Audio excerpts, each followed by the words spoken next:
Well, and I guess that question to even the audience or whoever's listening, how do you steward well a friendship where someone has decided that the faith they believed in, Yeah. they are now leaving the faith?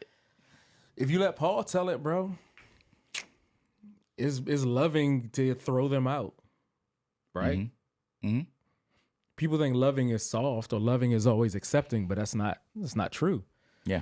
And the funny thing is, I always use examples. Us being black males, we have a reputation for like loving on our moms, right? Some other cultures may cuss their moms out or whatever, but we have a reputation for loving on our moms hard.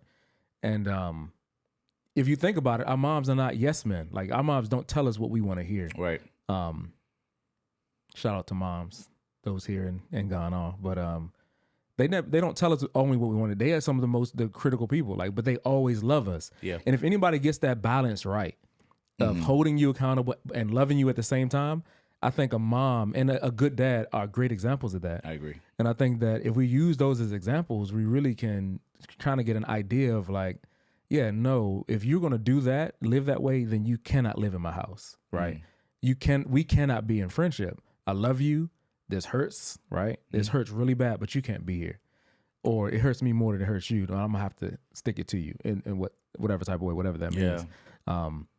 And I think that's what we got to do as a church. And I think Paul, like you read earlier, gave us some guidelines for that. Yeah. Where it's not just, yeah, you're living that way, you're doing this and doing that, but yeah, we still can kick it. Like, nah.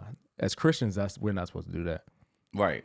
And I think that's the tough thing that arises in Christendom so many times is because here's the thing.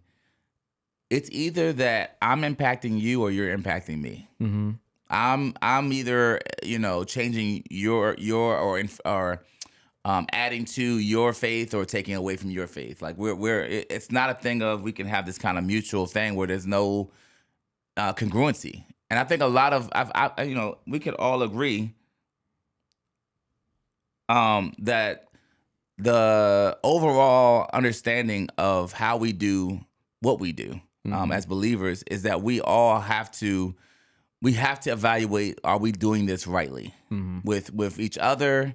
And that can only be done through scripture. That can only be that conversation can only happen through scripture. Yeah.